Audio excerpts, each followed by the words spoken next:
Film की शुरुआत साल 1720 के समय से होती है, जहां हम एक जहाज को समुद्र में कहीं जाते हुए देखते हैं। उस जहाज में एलिजाबेथ नाम की एक लड़की समुद्री पायरेट्स का गाना गा रही होती है, क्योंकि उसे समुद्री पायरेट्स में काफी दिलचस्पी है। तभी एक आदमी एलिजाबेथ को वो गाना गाने से रोकते हुए कहता है कि ये इलाका समुद्री पायरेट्स का है, इसलिए तुम्हें ये गाना नहीं गाना चाहिए। इसके बाद वहाँ लेफ्टिनेंट जेम्स आकर एलिजाबेथ से कहते हैं कि समुद्री पायरेट्स की सजा सिर्फ मौत ही है, जिस बात से हम समझ पाते कि वो समुद्री पायरेट से बहुत नफरत करता है। फिर वहाँ एलिजाबेथ के पिता जो एक गवर्नर है वो आकर जेम्स से बात करने लगते हैं, और इसी सब के बीच एलिजाबेथ की नजर समुद्र में बह रहे एक लड़के पर पड़ती है, इसलिए वो ये बात सबको बता देती है। जिस पर कुछ लोग उस लड़के को जहाज पर ले आते हैं। तभी जहाज पर मौजूद लोगों को अपने सामने एक पास ही बड़ा सा जहाज जलता हुआ दिखाई देता है, इसलिए सब उस जहाज को देखने चले जाते हैं। जबकि इस तरफ एलिजाबेथ उस लड़के के पास जब बैठी होती है कि तभी उस लड़के को कुछ देर के लिए होश आता है, जिस दौरान वो अपना नाम विल टर्नर बताकर वापस से बेहोश हो जाता है। तब एलिजाबेथ देखती है कि उसके गले में सोने का एक लॉकेट है, जिसमें पायरेट्स का निशान बना है, जो देखकर वो समझ जाती है कि ये लड़का एक समुद्री लुटेरा है। पर यदि ये बात जेम्स को पता चल गई तो वो इस लड़के यानी कि विल टर्नर को जान से मार देगा, इसलिए एलिजाबेथ उसके गले का लॉकेट निकाल कर अपने पास रख लेती है। अब हमें कुछ साल बाद का सीन दिखाया जाता है, जहाँ एलिजाबेथ के पास अब भी वो लॉकेट होता है, जिसके बाद उसके पिता उसको एक नई ड्रेस देते हुए बताते हैं कि एक नई डिजाइन की ड्रेस है, इसलिए तुम इसको पहनकर मेरे साथ लेफ्टिनेंट जेम्स की पार्टी में चलो, क्योंकि एलिजाबेथ के पिता चाहते थे कि एलिजाबेथ की शादी जेम्स से हो जाए। अब आगे हम विल को गवर्नर के घर पर देखते हैं, क्योंकि गवर्नर ने उसे जेम्स के लिए एक तलवार बनाने के लिए कहा था, और क्योंकि विल एक लोहार है इसलिए वो गवर्नर के पास एक तलवार बनाकर लाया होता है। यहाँ एलिजाबेथ विल से मिलकर बहुत खुश होती है, पर उसके पिता नहीं चाहते थे कि एलिजाबेथ एक लोहार से ज्यादा दोस्ती करे, इसलिए उसे लेकर जेम्स के पार्टी में चले जाते हैं। दूसरी तरफ हम जैक स्पैरो नाम के समुद्री लुटेरे को देखते हैं, जो अपनी नाव से उस बंदरगाह पर आता है जहाँ जेम्स की पार्टी होने वाली थी। यहाँ एक ऑफिसर जैक स्पैरो को रोकते हुए उसका नाम पूछता है, जिस पर जैक उसको चांदी के 3 सिक्के देकर कहता है कि अब तुम्हें मेरा नाम जानने की जरूरत नहीं है। इसलिए अब घूस मिलने के कारण वो ऑफिसर जैक से बिना कोई सवाल किए उसको जाने देता है। जिसके बाद अब जैक एक जहाज की तरफ बढ़ ही रहा होता है कि तभी 2 सिपाही उसका रास्ता रोकते हुए उसे यहाँ आने की वजह पूछते हैं। तब जैक उन्हें ब्लैक पर्ल नाम के जहाज के बारे में बताकर गुमराह करता है, जिस कारण दोनों सिपाही आपस में इस बात को लेकर बहस करने लगते हैं कि ब्लैक पर्ल सच में है भी या नहीं। और इस सब के बीच जैक उस जहाज पर चढ़ जाता है, लेकिन समय रहते वो दोनों सिपाही उसको पकड़ लेते हैं। इस तरफ एलिजाबेथ और जेम्स समुद्र के पास बने किले में होते हैं, जहाँ जेम्स एलिजाबेथ से अपने प्यार का इजहार कर रहा होता है। पर एलिजाबेथ को अपने पिता द्वारा दी गई ड्रेस के कारण घुटन होने लगती है, क्योंकि वो ड्रेस बहुत टाइट थी, जिस घुटन के कारण वो बेहोश होकर किले की दीवार से सीधा समुद्र में गिर जाती है। उसे अब समुद्र में गिरते हुए जैक स्पैरो और दोनों सिपाही भी देख लेते हैं। वहीं एलिजाबेथ के गले में मौजूद पायरेट का वो लॉकेट समुद्र के पानी के संपर्क में आते ही कुछ तरंग पैदा करता है, और अब देखते ही देखते वहाँ का मौसम खराब हो जाता है। इधर जैक स्पैरो समुद्र में कूदकर एलिजाबेथ को सही सलामत पानी से बाहर निकालता है। तभी उसकी नजर उस लॉकेट पर पड़ती है, इसलिए वो एलिजाबेथ से सवाल करता है कि ये लॉकेट तुम्हें कहाँ से मिला। लेकिन इससे पहले कि वो कुछ जवाब दे पाती, वहाँ कुछ सिपाही के साथ जेम्स और गवर्नर आ जाते हैं, जो आते ही जैक पर बंदूक तान देते। तब एलिजाबेथ बताती कि इसने मेरी जान बचाई है, इसलिए इसे छोड़ दिया जाए। इसलिए जेम्स अपने सिपाहियों को बंदूक नीचे कर लेने को कहता है, लेकिन जैक के हाथ पर पायरेट्स का निशान देखते वो वापस उसे बंदी बनाने की कोशिश करता है। पर अब जैक एलिजाबेथ को ही बंदूक की नोक पर लेकर वहाँ से भाग निकलता है। अब यहाँ से भागकर वो एक लोहार की दुकान पर जाता है, जो इत्तेफाक से विल की दुकान होती है। यहाँ वो अपने हाथ में बंदी जंजीर को खोलने की काफी कोशिश करता है, जिसमें वो बेचारा नाकाम होता है। फिर कुछ देर बाद वहाँ विल आकर जैक से लड़ने लगता है, और अब वो दोनों काफी देर तक तलवारबाजी करते हुए एक दूसरे को हराने की कोशिश करते हैं। पर इसी सब के बीच जेम्स की सिपाही आकर जैक को पकड़कर जेल में डाल देते हैं। अब आगे में रात का सीन दिखाया जाता है, जहाँ ब्लैक पर्ल नाम की जहाज में बैठकर बहुत सारे समुद्री लुटेरे इस बंदरगाह पर हमला कर देते हैं। दरअसल ये लुटेरे उस सोने के लॉकेट को वापस लेने आए थे, क्योंकि उस लॉकेट के तरंगों के कारण उन्हें इसका लोकेशन पता चल गया था। वो लुटेरे इस बंदरगाह पर तबाही मचाते हुए एलिजा के पास पहुंच जाते हैं। पर एलिजाबेथ, जिसे बचपन से ही पायरेट्स में काफी दिलचस्पी थी, वो उनके कोड पाले के बारे में बताती है, जिस कोड के चलते वो उनसे उनके कैप्टन से मिलने की इच्छा जाहिर करती है। इसलिए वो समुद्री लुटेरे एलिजाबेथ को अपने कैप्टन के पास ले जाते हैं। वहीं जब ये समुद्री लुटेरे एलिजाबेथ को अपने साथ ले जा रहे होते हैं, तो विल उन्हें ऐसा करते हुए देख लेता है। पर इससे पहले कि वो उसे बचाने के लिए आगे जाता, एक लुटेरा विल के सिर पर वार करके उसे बेहोश कर देता है। इधर ब्लैक पर्ल नाम के जहाज पर एलिजाबेथ को ले जाया जाता है, जहाँ कैप्टन कैप्टन बारबोसा एलिजाबेथ से उसका नाम पूछता है, जिस पर वो अपना नाम एलिजाबेथ टर्नर बताती है। तब बारबोसा एलिजाबेथ को अपने साथ लेकर चला जाता है। वहीं अब ये देखकर हमारे मन में सवाल आता है कि यदि बारबोसा को सिर्फ वो लॉकेट ही चाहिए था तो वो एलिजाबेथ को अपने साथ क्यों लेकर गया। इस बात का जवाब हमें आगे मिलेगा। अब अगली सुबह विल को होश आने पर वो एलिजाबेथ के पिता और जेम्स को ये बताता है कि पिछली रात समुद्री लुटेरे एलिजाबेथ को अपने साथ ले गए, इसलिए हमें कैसे भी करके एलिजाबेथ को वापस लाना होगा। जिस पर जेम्स कहता है कि सिर्फ तुम्हें ही एलिजाबेथ की फिक्र नहीं है, बल्कि हम भी उसे बचाना चाहते हैं, लेकिन हम इस समय कुछ नहीं कर सकते। तभी पीछे खड़ा सिपाही जेम्स से बताता है कि जैक स्पैरो को ब्लैक पर्ल के बारे में पता है। जो सुनकर जेम्स तो कुछ नहीं करता, लेकिन विल जैक स्पैरो से सौदा करता है कि यदि तुम एलिजाबेथ को बचाने में मेरी मदद करने का वादा करो तो मैं तुम्हें इस जेल से आजाद करवा दूंगा, क्योंकि इस जेल के दरवाजे को मैंने ही बनाया है। तब जैक स्पैरो के वादा करने पर विल उसे आजाद करवाता है, जिसके बाद वो दोनों डॉन्टलेस नाम के जहाज को चुरा कर वहाँ से भागने लगते हैं। जो देखकर लेफ्टिनेंट जेम्स उनके पीछे दूसरी जहाज लगा देता है। वहीं जैसे ही दूसरी जहाज के सारे सिपाही डॉन्टलेस पर जैक स्पैरो और विल को पकड़ने आते तो वो दोनों बड़ी ही चालाकी से उस दूसरी जहाज पर बैठकर वहाँ से भाग निकलते हैं। दरअसल इस दूसरी जहाज का नाम इंटरसेप्टर है, जिसकी रफ्तार बहुत ही ज्यादा तेज है।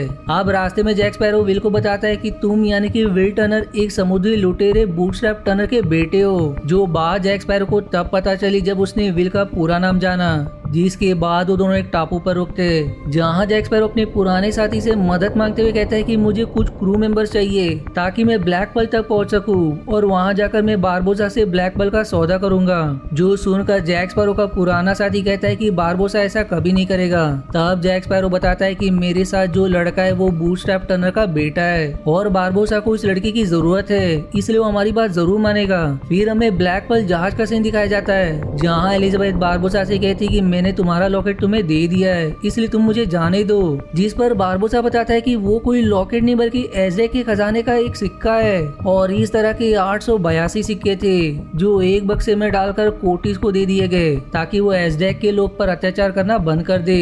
लेकिन सोने के सिक्के मिल जाने के बावजूद उसने ऐसा नहीं किया, जिस कारण ईश्वर ने इन सोने के सिक्कों पर श्राप लगा दिया और यदि किसी इंसान ने उस बक्से में से एक भी सिक्का निकाला तो उसे इस दुनिया के अंत होने तक का सजा दी जाएगी। पर ये सुनकर एलिजाबेथ कहती है कि इस बात में कोई सच्चाई नहीं है, बल्कि ये सिर्फ एक कहानी है। जिस पर अब बारबोसा कहते हैं कि मैंने और मेरे साथियों ने भी बिल्कुल यही सोचा कि ये एक झूठी कहानी है, इसलिए हमने उस बक्से में से एक सिक्का निकाल लिया, लेकिन तभी से हम श्रापित हो गए। अब बारबोसा की बातों के दौरान एलिजाबेथ उस पर वार करके बाहर भाग जाती है, लेकिन बाहर आते उसे पूरी जहाज पर सिर्फ कंकाल जैसे लोग नजर आते हैं। तब बारबोसा वहाँ कर एलिजाबेथ को बताता है कि चांद की रोशनी में हम कंकाल जैसे दिखने लगते हैं और वहीं हम अपने श्राप के कारण तब तक नहीं मर सकते जब तक एज़टेक का सारा खजाना खून के साथ वापस न कर दिया जाए। यहाँ बारबोसा की बात से हम ये जान पाते हैं कि उसे सभी 882 सिक्कों के साथ एलिजाबेथ के खून की जरूरत भी थी, क्योंकि बारबोसा को ये लगता है कि एलिजाबेथ बूटस्ट्रैप टर्नर की बेटी है।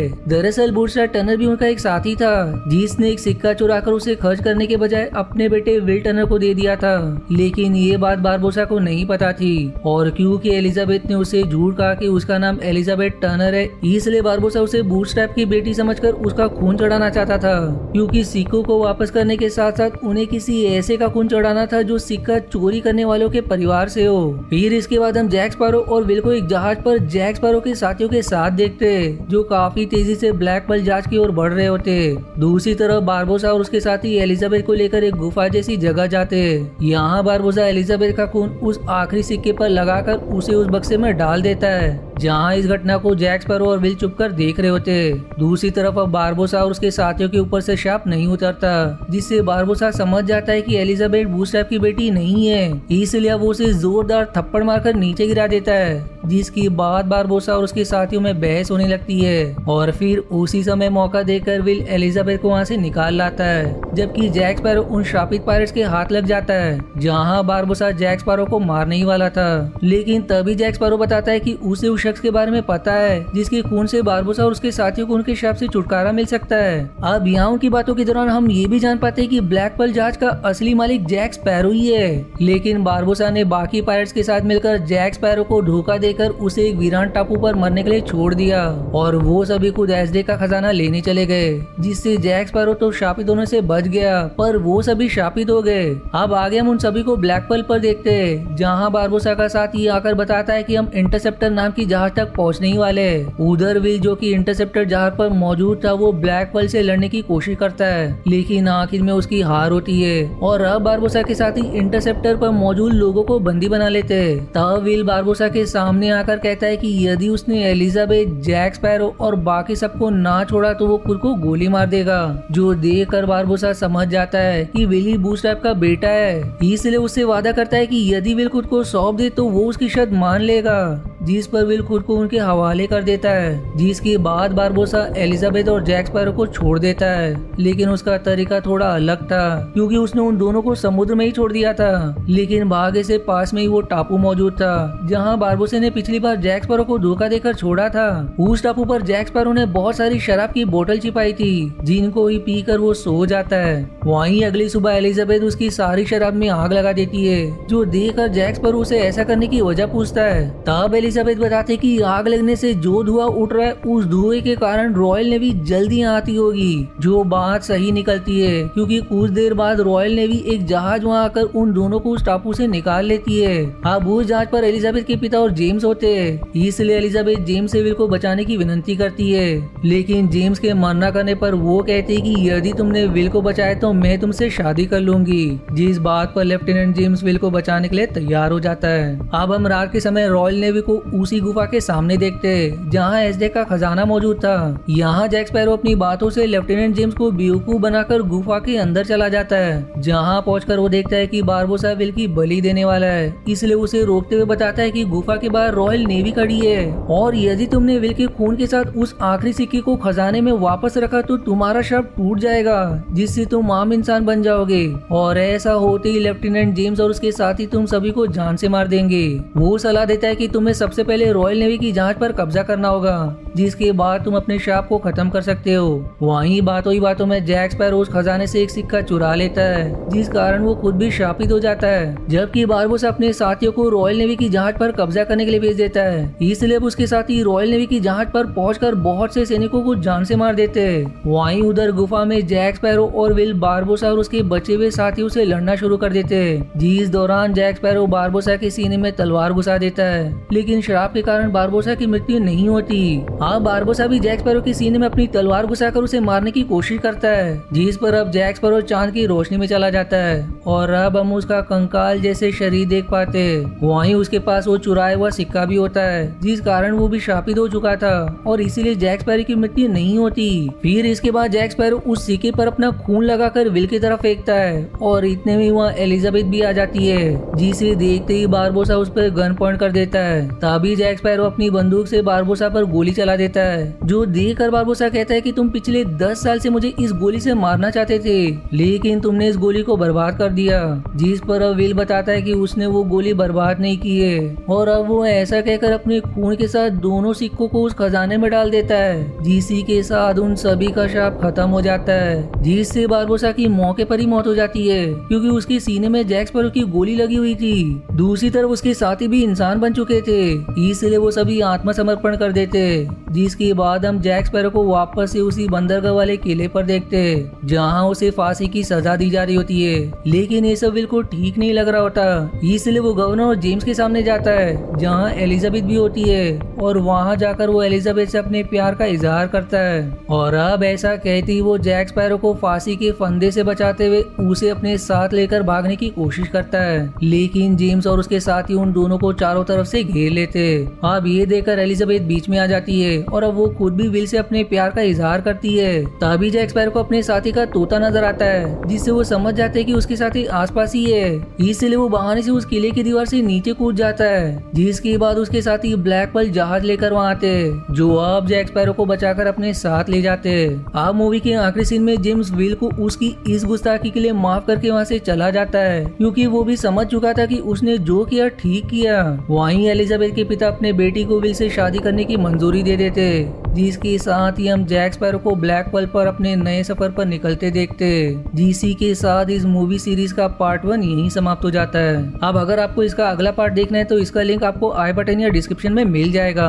वहीं अगर आपको मेरी वीडियो जरा भी पसंद आती है तो दोस्तों लाइक और कमेंट जरूर करें, इससे मुझे बहुत मदद मिलती है। काफी मेहनत लगता है एक वीडियो बनाने में, और आपका लाइक कमेंट और सब्सक्राइब भी मेरे को मनोबल देगा ताकि मैं आपके लिए और भी एंटरटेनिंग वीडियोस पोस्ट कर सकूं। तो मिलते हैं इसके अगले पार्ट की एक्सप्लेनेशन पर। तब तक के लिए धन्यवाद दोस्तों। आशा है आपको मेरी एक्सप्लेनेशन पसंद आई। यदि हाँ तो प्लीज वीडियो को लाइक करना और चैनल को सब्सक्राइब करके सपोर्ट करना ना भूलें। मिलते हैं अगले एक्सप्लेनेशन वीडियो में, तब तक के लिए धन्यवाद दोस्तों।